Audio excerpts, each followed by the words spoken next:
This is the untold story of Chicago's forgotten black founder. Jean-Baptiste Point du Sable was not just a name hidden in the margins of history. He was a pioneer, a traitor, and the man who laid the very foundations of a city that would one day rise as one of the greatest in the United States. Yet, for generations, his story was almost erased. If he truly built Chicago, why did history nearly forget him? To answer that, we must begin far from the Midwest, in the Caribbean, in a land torn by empire, ambition, and violence. Du Sable's journey started around 1745 in the bustling port town of Saint Marc on the island of Saint-Domingue, now known as Haiti. His world was already shaped by contradiction. His mother, a black woman of African descent, was free but lived in a society where freedom was fragile and uncertain. His father, a white French mariner, commanded a fleet of ships and moved between worlds of wealth and power. But tragedy arrived early. When Jean-Baptiste was only 10 years old, Spanish raiders attacked his village. His mother was killed in the violence, leaving him suddenly orphaned in a world already hostile to his very existence. The boy's survival depended on instinct and courage. As fire consumed the village, he is said to have swum out into the open sea, seeking refuge wherever it might be found. By chance, or by fate, he found his way to one of his father's ships. That escape changed the course of his life.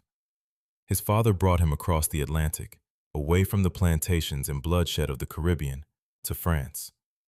In France, Jean-Baptiste discovered another world entirely. There, he received an education rare for a man of his origins. He mastered languages, becoming fluent not only in French, but also in English and Spanish. He studied the arts, absorbed culture, and collected works of beauty that he would carry with him throughout his life. But even in Paris, privilege came with a shadow. As a mixed-race black man in 18th century Europe, Du Sable's presence was never fully accepted. He lived between two worlds, educated and refined, yet always aware that the color of his skin could make him an outsider. This tension would shape his resilience and prepare him for the battles ahead. By young adulthood, Du Sable took to the seas as a sailor, working alongside his father's crew. On one voyage, he traveled from Saint-Domingue toward the French colony of New Orleans. But disaster struck. His ship was damaged, and Du Sable was forced to abandon it before it sank. Wounded, stripped of his identification papers, and stranded in Spanish-controlled Louisiana, he faced the gravest danger yet. To the Spanish, a man without papers was not a free man. He was property. At any moment, Du Sable could have been seized and enslaved, erasing his freedom forever. But fortune intervened again. French Jesuits sheltered him, nursed his wounds, and protected him from capture. And once he recovered, Jean-Baptiste Point du Sable made a fateful decision. He would journey north, away from the colonial struggle of the Gulf and into the wild interior of the continent, toward a destiny neither he nor history could yet imagine. Du Sable's escape from New Orleans was not the end of his troubles. It was the beginning of a new chapter. With little more than determination and skill, he pressed northward along the Mississippi River, guided by survival and a hunger for opportunity. He was not entirely alone. With him was Jacques-Philippe Clamorgan, a childhood friend who, like Du Sable, would one day rise to prominence in his own right. Yet their true guide into the unknown was neither European nor African, but a man of the Choctaw people, who understood the land and its rhythms. From him, Du Sable and Clamorgan learned how to trap animals, navigate the rivers, and endure the unforgiving wilderness. This knowledge was more than practical. It was life itself. Without it, they could never have survived the vast forests, harsh winters, and shifting alliances of the interior. In time, their travels brought them to a leader whose name carried weight across the Great Lakes, Chief Pontiac. Pontiac was not just a tribal leader. He was a unifier, a strategist who led a powerful intertribal resistance against British occupation during what became known as Pontiac's War. Pontiac recognized something in Du Sable: intelligence, respect, and the ability to navigate between worlds. The chief trusted him, and through that trust, Du Sable was drawn into diplomacy. He helped negotiate peace with neighboring tribes such as the Illinois, the Ottawa, and the Miami. This period shaped Du Sable into more than just a traveler. It made him a bridge between peoples.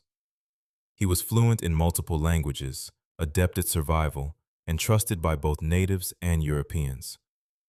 That combination was rare, and it gave him a unique role in the frontier. By the 1770s, Du Sable had begun to settle. He first established himself in Peoria, Illinois, where he farmed and traded. But his vision stretched further. To him, the land at the mouth of a river on the southwest shore of Lake Michigan, a place the native peoples called Eshikagu, meaning smelly waters for the wild onions that grew there, held extraordinary potential. In 1779, Jean-Baptiste Point du Sable made his claim. There, on the northern bank of the Chicago River, he began building a life that would outlast him. At first glance, one might imagine his homestead as a humble frontier cabin. But records from his 1800 property sale tell a different story.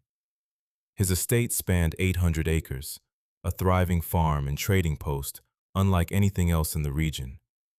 His home was spacious, complete with a stone fireplace, a grand salon with 5 corner rooms, and fine mirrors and walnut furniture.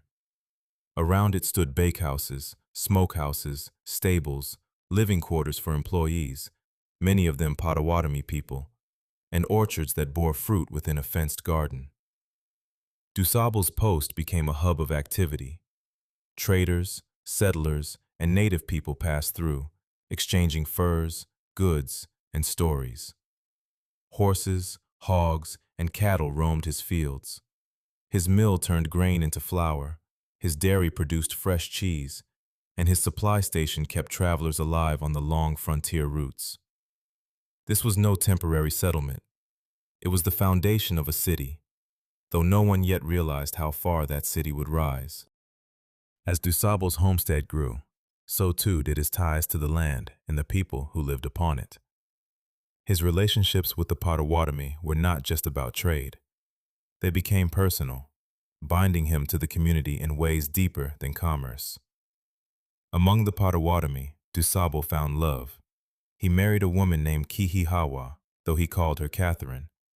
She became his partner in life and in work, grounding him amid the constant flux of frontier life. Together, they raised 2 children, a son, Jean-Baptiste Jr., and a daughter, Suzanne. Through this family, Du Sable's legacy became not just historical, but bloodline. But while Du Sable's trading post flourished, the world around him burned. The American Revolution erupted in the late 1770s, dragging even the remote frontiers into the tides of war. British forces, suspicious of any black man with influence and property, targeted Du Sable. For a time, he was forced off his land, abandoning Chicago to seek safety elsewhere. He resettled in Michigan, establishing another trading post. Yet the Chicago River still called to him. After the revolution ended, Du Sable returned, reclaiming his homestead and restoring it to prosperity. Once more, his trading post buzzed with life, bridging cultures and sustaining commerce across the Great Lakes. For decades, Jean-Baptiste Point du Sable stood at the center of a growing frontier economy. His home was a stop for voyagers. His orchards fed travelers and neighbors alike. His post was a gathering place where native, African, and European voices mingled, if only for a moment, as equals. But by 1800, Du Sable was nearing the end of his pioneering days. Whether from age, exhaustion, or the shifting politics of the region, he decided to sell his estate. The sale records, preserved to this day, reveal just how substantial his creation had become. Not a simple cabin, but a complex, thriving hub with workshops, stables, and fertile fields. For a sum of 1,200 livres, a modest price even then, Du Sable transferred ownership of the 800-acre property. In doing so, he closed the chapter of his life in Chicago. Yet what he left behind was no ordinary farm. It was the seed of a city. Within decades, Chicago would explode into a commercial powerhouse, its skyline eventually crowned with towers of steel and glass. But its beginnings lay in the vision and labor of a black pioneer whose name the city almost forgot. After selling his estate, Du Sable returned first to Peoria, Illinois, and later to St. Charles, Missouri. There, in his daughter Suzanne's home, the man who once built Chicago spent his final years. On August 28, 1818, Jean-Baptiste Point du Sable died quietly, far from the city he had founded. He was laid to rest in a small Catholic cemetery nearby, his grave unremarkable compared to the enormity of what he had created. When Du Sable died in 1818, his name quickly faded from public memory.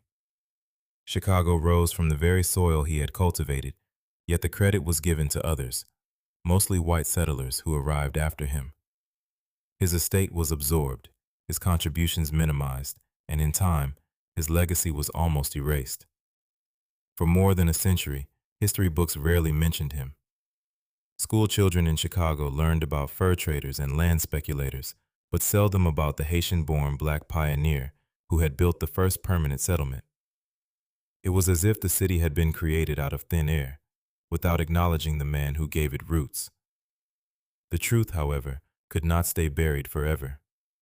Black scholars and community leaders fought to reclaim Du Sable's place in history. They reminded Chicago, and the nation, that the foundations of greatness often rest on the backs of those history chooses to forget.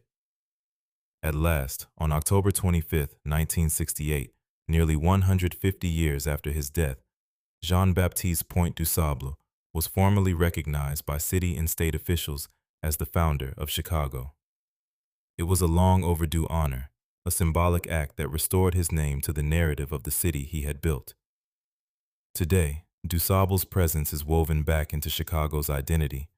A museum, a park, a harbor, and even a high school bear his name. To walk the streets of Chicago is to walk upon his legacy, whether or not most passers-by realize it. But his story is not just about one city. It is about erasure and recovery, about the ways black pioneers shaped nations even as their names were silenced. It is about resilience, the ability to build in the face of loss, to bridge cultures when division was the norm, and to leave behind a foundation strong enough to endure centuries. Jean-Baptiste Point du Sable was more than Chicago's founder. He was proof that greatness cannot be measured by race, and that the stories of black visionaries belong at the very heart of American history. His life reminds us that what is forgotten can be remembered, and what is erased can be restored.